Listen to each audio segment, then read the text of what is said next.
que hay que hacer rogativas. Rogativas.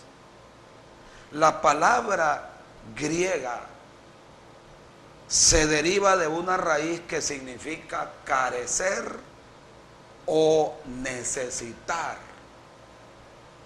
La palabra rogativas viene de una raíz griega que significa carecer o necesitar.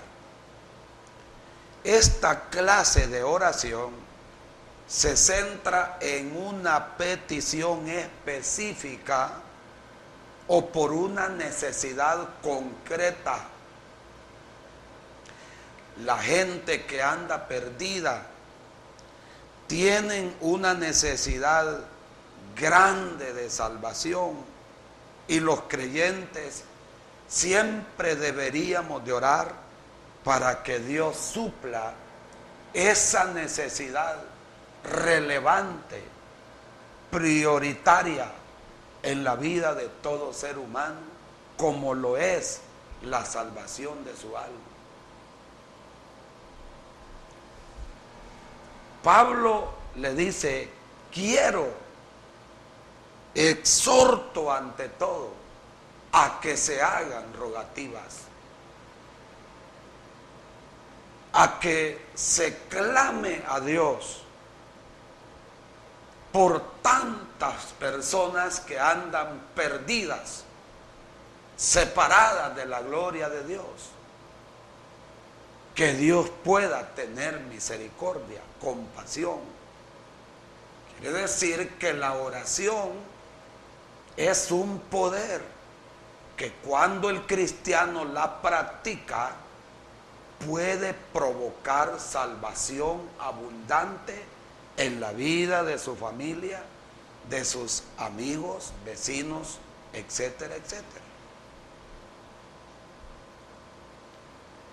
Pero también dice Pablo que se hagan peticiones, rogativas.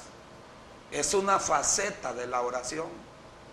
Pero también dice Pablo peticiones. Esta palabra significa acercarse para hablar en intimidad. La palabra peticiones significa acercarse para hablar en intimidad. Esto es exactamente lo que Cristo y el Espíritu Santo hacen en favor de los creyentes. Por ejemplo, Romanos 8:26 dice, y de igual manera el Espíritu nos ayuda en nuestra debilidad, pues ¿qué hemos de pedir como conviene? No lo sabemos. Pero el Espíritu mismo intercede por nosotros con gemidos indecibles. Y Hebreos 7:25 dice de la siguiente manera, por lo cual puede también salvar perpetuamente a los que por él se acercan a Dios. Y al final dice, viviendo siempre para interceder por ellos. Significa que Cristo y el Espíritu Santo hacen lo mismo en favor de los creyentes y aún de los perdidos. El deseo de Pablo era que los creyentes de Éfeso tuvieran compasión por las almas perdidas y entendieran la profundidad de su dolor y miseria, que acudieran a Dios en comunión íntima para rogar por la salvación de ellos. Es que para presentarnos ante Dios con peticiones y rogativas en favor de los perdidos, realmente se necesita tener mucho amor. Realmente se necesita tener compasión por las almas perdidas. tenemos que estar conscientes de que el perdido gime bajo el yugo de Satanás, bajo la opresión del diablo, y que solo hay un poder que puede producir salvación en ellos. Solo existe un medio para que estas vidas puedan ser liberadas del poder del pecado, de los vicios, y ese poder se llama oración. Pero se requiere que los que hagan uso de este recurso para interceder por las almas perdidas tengan amor y compasión por las personas que sufren bajo el yugo de Satanás el diablo.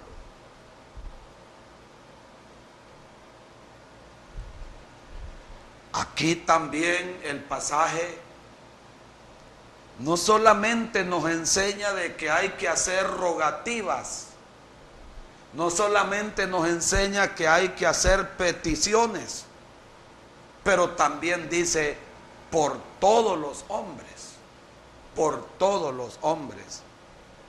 Significa aquí todos los perdidos.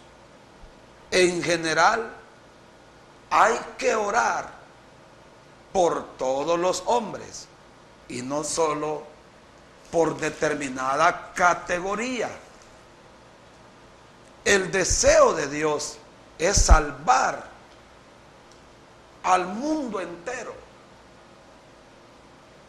Entonces, Pablo habla aquí que hay que orar por los reyes, por todos los que están en eminencia. Hablábamos el jueves pasado de que la iglesia de Cristo tiene un llamado a orar, a interceder por las autoridades civiles, militares, por todos los que están en eminencia y por todos los hombres sin distinción de raza, color o categoría o posición social en que se encuentre. Dios no nos ha mandado a criticar, a juzgar y a condenar a nadie, pues eso solo le compete al Señor. Y hay muchos cristianos que en lugar de orar, interceder como Dios lo establece en su palabra, nos convertimos en críticos, en jueces que estamos señalando y condenando a la gente que está en posición de autoridad. Y Dios no nos ha mandado a eso. Pablo urge a la iglesia para que oren en el sentido de que estos líderes se arrepientan de sus pecados y se conviertan a Cristo. El centro de nuestras oraciones por las autoridades debe de ser: Espíritu Santo, convence de pecado, de justicia y de juicio a nuestro presidente, a los diputados del Congreso Nacional, al gabinete de gobierno, a todas las autoridades civiles, militares, alcaldes, policía, ejército. Aquí habla la Biblia que el centro de nuestras oraciones debe de ser provocar salvación en la vida de ellos a través de la oración. Que se conviertan a Cristo de sus malos caminos. De la única manera que podemos tener una nación bendita, bien administrada, es que los que están en eminencia se arrepientan y se conviertan al Evangelio de Cristo. ¿Qué le parece? Una nación gobernada por hombres y mujeres temerosos de Dios y sometidos a Dios en todo el sentido de la palabra, y que este libro fuera la guía, el mapa, la brújula, el que condicionara las acciones de nuestras autoridades. ¿Qué le parece si tuviéramos en nuestro país autoridades que teman y respeten al Señor y a su palabra? Sería maravilloso. Y Pablo pide a la iglesia de que oremos por todos los hombres, reyes y los que están en eminencia, para que se arrepientan de sus pecados y la salvación de Dios sea una realidad en la vida de ellos. Alguien podía decir, si yo oro por eso, serán muy pocos los que de veras lo hacen. Pero es que aquí está hablando de ir en intimidad con el Señor. Aquí no está hablando de oraciones superficiales. Aquí está hablando de oraciones que tocan el corazón de Dios para que Él accione en favor por quienes estamos orando. Esto significa que los efesios debían de orar incluso por la salvación del emperador romano, que en aquel tiempo se llamaba Nerón. Era Nerón, el emperador que reinaba en Roma para ese tiempo. ¿Y quién era Nerón? Nerón era un blasfemo, un cruel, un perseguidor de la fe cristiana. Pero Pablo dice, tienen que orar por él. En otras palabras, lo único que puede cambiar el corazón del ser humano es Cristo, es el Espíritu Santo. Pero para que esto suceda, hay que provocarlo a través de la oración. Alguien podía decir, yo no pierdo mi tiempo orando por gente corrupta. No, es cuando más necesitamos orar. ¿Por qué? Porque hay necesidad. ¿Para qué vamos a orar por un santo, por alguien que anda tan bien con Dios? Ellos casi no necesitan nuestras oraciones. Es como el enfermo. El enfermo tenemos que llevarlo al hospital. El sano no necesita médico, pero el enfermo sí. Entonces, eso es lo que está pasando. A veces pensamos que perdemos nuestro tiempo orando por personas que de repente escuchamos a través de los medios las atrocidades que se cometen, pero es ahí donde Dios quiere que su iglesia vaya a interceder, a orar, a gemir. Porque yo le voy a decir algo, nosotros de repente, antes de conocer a Cristo, éramos gente mala, perversa, cometimos tantos errores. De repente, si nos hubieran descubierto las maldades que hicimos, estuviéramos en un presidio. Lo que pasó fue que a lo mejor nunca nos descubrieron, pero anduvimos haciendo cosas semejantes a las que otros están haciendo hoy. Entonces, alguien oró por nosotros, alguien intercedió por nosotros para que el favor y la misericordia de Dios nos alcanzara. Ahora nosotros no tenemos que estar señalando, cuestionando y condenando. Debemos de ir a la presencia de Dios en oración para rogar por nuestras autoridades. Por ejemplo, ahorita que vienen las contiendas políticas, que viene, ¿qué le digo?, el cambio de gobierno, que vienen las elecciones. Es el tiempo en que la iglesia debe de orar. Deben de haber reuniones exclusivamente para pedirle a Dios que sea Él y no los hombres, sino el diablo, el que tenga que decidir por el destino de esta nación. Que sea Él.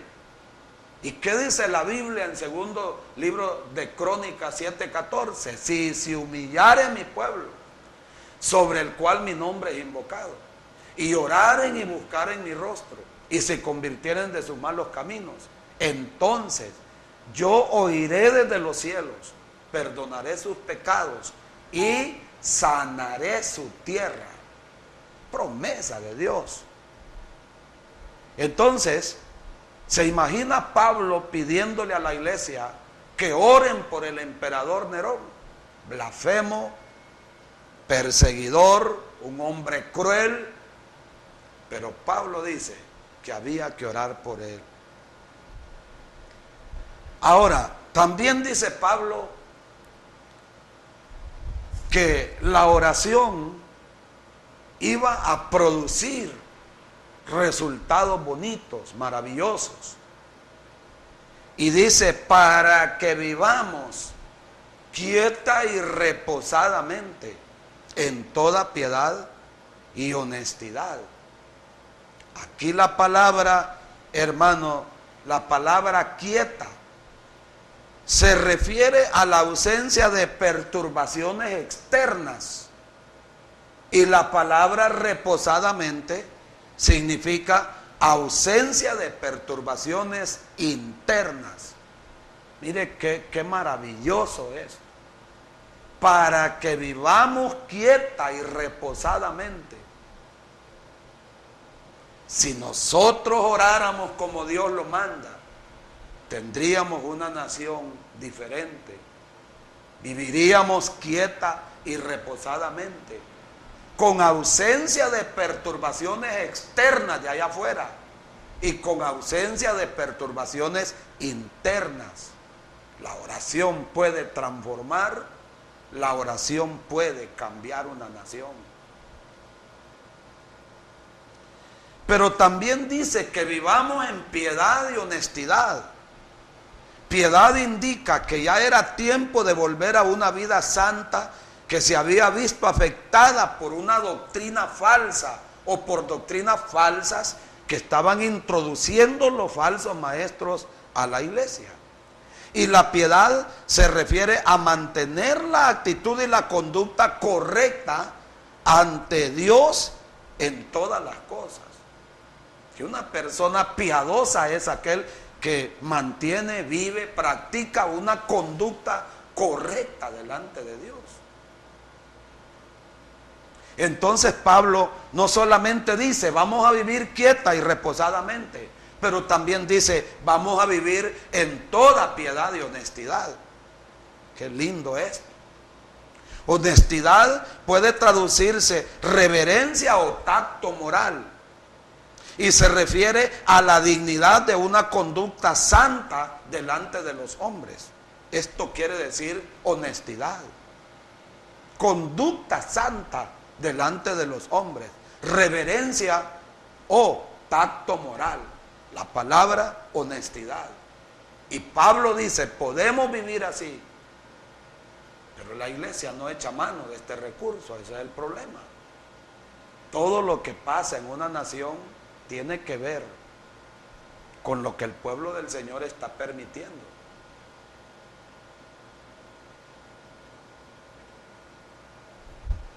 En el verso 3 dice Pablo, porque esto es bueno y agradable delante de Dios, nuestro Salvador. Es bueno y es agradable. ¿Qué es bueno y qué es agradable? Que oremos en todo tiempo y en todo lugar. Que oremos con rogativas, con peticiones, con acciones de gracias por los reyes, por los que están en eminencia, por todos los hombres. Es bueno y agradable delante de Dios que vivamos, hermanos, en piedad, en honestidad, que vivamos quieta y reposadamente. Ese es el plan de Dios. Esa es la perfecta voluntad del Señor, porque esto es bueno y agradable delante de Dios nuestro Salvador. Y el verso 4 dice, el cual quiere que todos los hombres sean salvos y vengan al conocimiento de la verdad. ¿Se da cuenta usted? La gente que se convierte en toda actividad espiritual es producto de la oración del pueblo de Dios. Pero no se puede convertir más gente de lo que nosotros podemos estar orando. Significa que el porcentaje de gente que se convierte a Cristo corresponde al porcentaje o al nivel de oración que la iglesia está practicando. ¿Qué quiere decir? Que si la iglesia duplicara o triplicara o cuadruplicara el tiempo de oración como Dios lo manda aquí a través del apóstol San Pablo a Timoteo, a la iglesia de Éfeso, Dios santo, nuestro país Honduras estuviera de rodillas ya delante del Señor. Choloma estuviera de rodillas ya delante del Señor. Ya las cantinas, ya los billares, los cines, los nightclubs y todo centro de diversión mundana estuviera completamente cerrado. Y todo mundo convertido a Jesucristo, nuestro Señor y Salvador. Si la iglesia se uniera en este programa de oración que el Señor establece en su palabra bendita. El deseo de Dios es que todos los hombres sean salvos. Pero es que Dios está esperando que la iglesia clame. Digo, la mano de Dios se mueve en relación a cómo la iglesia ora. No puede ir más allá el Señor. Parece que la iglesia misma tiene atadas las manos del Señor. Lo tiene atado a Él para que no accione. Dios quiere salvar al mundo entero. Pero Dios ha encargado esto en manos de la iglesia. Es como que el Señor diga, si la iglesia ora como yo lo establezco en mi palabra, el mundo entero va a ser salvo. Yo voy a desatar salvación sobre ciudades y naciones. Solo si la iglesia ora como yo lo mando. ¿Qué arma más poderosa la que el Señor nos ha entregado? El verso 8 dice, quiero que los hombres oren en todo lugar. Dios ha puesto al hombre por cabeza, como líder y como sacerdote de la familia. ¿Se imagina un sacerdote, un padre de familia clamando de verdad por toda su parentela, por toda su familia? Un hombre que tiene callos en las rodillas, orando y clamando diariamente por la salvación de su familia. Si todos los padres de familia hicieran eso, sus familias estuvieran de rodillas delante del Señor. Sería poderoso. Y dice Pablo aquí, levantando manos santas, significa manos incontaminadas o manos que no están manchadas por la maldad. Nuestras manos tienen que ser limpias, tienen que ser puras. Estas manos no tienen que ser manos manchadas, que hemos derramado sangre inocente, que las hemos ocupado para robar y hacer otras cosas malas y dañinas. Dice Pablo, levanten manos santas cuando ustedes oren, cuando vayan a la presencia de Dios en intimidad para rogar por la salvación de las almas, que esas manos sean levantadas limpias, sin mancha ni contienda. Las manos significan nuestras acciones, nuestras actividades en la vida diaria. Manos santas representan una vida santa. La base de una vida de oración eficaz es una vida santa y justa delante de Dios. Escuche esto.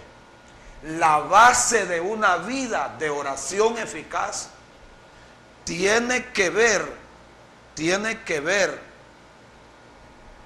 con una vida santa y justa delante de Dios. Si somos santos, si somos justos, vivimos en rectitud y en integridad, nuestras oraciones tendrán un poder tremendo, un poder tremendo. También dice, sin ira ni contienda. Estas condiciones tienen que ver con la actitud interna del creyente. En cuanto dependa de vosotros, dice Pablo, estad en paz con todos los hombres, porque a paz nos llamó Dios. ¿Qué quiere decir esto? Que para que seamos efectivos en la oración, no solamente tenemos que vivir una vida santa y justa, pero también tenemos que estar en paz con nuestros semejantes. No podemos tener enemistades. Si vamos a la presencia de Dios en oración, estando enemistados con el esposo, la esposa, los hijos, el tío, el abuelo, el pariente, el sobrino, con el vecino, con el hermano de la iglesia, estamos enemistados y vamos a la presencia del Señor en oración, perdemos nuestro tiempo. Nuestras oraciones no pueden ser eficaces cuando hay ira y contienda y disensión en nosotros, cuando hay enemistades, cuando hay falta de perdón. Nuestras oraciones no pueden ser efectivas. Pueblo del Señor, hoy hemos visto un llamado de parte del Señor para su iglesia y se nos dan las instrucciones cómo debemos de hacerlo. Dios está esperando en este último tiempo que la iglesia eche mano de este recurso poderoso que se llama oración, sobre todo para interceder por los perdidos, sobre todo para ir en intimidad a la presencia del Señor, para rogar que las almas que no le conocen puedan ser atraídas con cuerdas de amor a sus brazos benditos. Podemos ganar las colonias para Cristo, podemos ganar a nuestra ciudad y a nuestro país para Cristo, pero tenemos que unirnos en oración. Triste y lamentablemente, si usted invita al pueblo a un concierto, la gente llega al concierto cristiano porque ahí se va a cantar y se va a danzar. Pero cuando el pastor invita a reuniones de oración, a reuniones de ayuno donde hay que orar y clamar por las almas perdidas, el pueblo no responde a estas reuniones porque no le gusta orar. Somos apáticos a la oración y eso es lo que de veras se está necesitando, que el pueblo se levante a clamar a Dios en oración por la salvación de las almas perdidas. Pero tenemos que hacerlo como Dios lo ordena, con amor, compasión y compasión por las almas perdidas, con el deseo de ver nuestras oraciones que tienen una respuesta. Dios puede provocar un avivamiento a través de la oración. Todos los grandes avivamientos que sucedieron en la historia pasada vinieron a través de la oración. Si la iglesia se une a clamar por un avivamiento poderoso, por un avivamiento, por una visitación de Dios, le aseguro a decir que los edificios donde nos reunimos serían insuficientes para albergar a los cientos y a los miles que vendrían, compungidos, arrepentidos, quebrantados, llorando. No habría necesidad ni de predicarles, porque el Espíritu Santo se encargaría de convencer de pecado, de justicia y de juicio a todo pecador que anda separado del camino. El problema es que vemos padres de familia que están en la iglesia, sus hijos andan apartados y le andan pidiendo oración a todo mundo por sus hijos, pero lo que ellos menos hacen es orar por ellos. No, aquí no se trata de andarle echando la carga a otro. Dios quiere que los padres vayan de rodillas, que miremos menos televisión y que desperdiciemos menos nuestro tiempo libre en las cosas pasajeras y temporales de esta vida, y que contrario a eso apartemos tiempo diariamente. Padre de familia que me escuchas, deja ya de estarte lamentando, llorando, lloriqueando porque tus hijos andan perdidos. Deja ya de andarle tirando la carga a otros. Dios está esperando por ti en la cámara secreta. Padre y madre, vayan a llorar por sus hijos a la presencia de Dios. Vayan a clamarle a Dios de verdad por ellos. Y ya van a ver qué es lo que va a pasar. Esposa, que tu marido es inconverso y está obstaculizándote tu vida cristiana, ve a la cámara secreta, llora en la presencia del Señor, clámale a Dios por ese hombre de verdad y reclámalo para salvación y reprende al diablo y dile: Satanás, suelta a mi esposo, te lo ordeno en el nombre de Jesús. Y sea usted una guerrera, sea usted un guerrero que va a ir a la presencia del Señor a pelear las batallas en favor de su familia. Lo que pasa es que no lo hacemos, y si lo hacemos, lo estamos haciendo de una manera superficial. Quizá muchos hombres con una rodilla doblada y con la otra no. Esas oracioncitas así no mueven ni zancudos. No, se trata de ser serios en esto. Se trata de anhelar ver a la familia entregada. Y Dios dice aquí que si lo hacemos, las cosas van a cambiar. Pueblo del Señor, echemos mano de los recursos que Dios nos ha entregado. Oración. Tengamos reuniones de oración, hermanos pastores, en nuestras iglesias, que vayan dirigidas a interceder por la salvación de las familias que tenemos ahí en la iglesia, que ahí están ya padres y madres, hijos, pero que hay una cantidad de familia afuera que anda perdida. Hagamos reuniones que vayan dirigidas a eso, a interceder por la gente del barrio, la colonia, la comunidad, la ciudad donde nosotros vivimos. Oremos por Honduras para que Dios mueva su mano poderosa y vivamos quieta y reposadamente en toda piedad y honestidad. Que Dios nos bendiga, que Dios nos prospere mucho, que nos ayude, nos dirija para hacer las cosas como Él quiere que las hagamos, y vayamos al marco bíblico, al contexto de la palabra, para que podamos estar haciendo las cosas como Dios quiere y disfrutando de los resultados que esta arma poderosa nos provee, como lo es la oración. Vamos a seguir hablando del tema de la oración para el próximo viernes.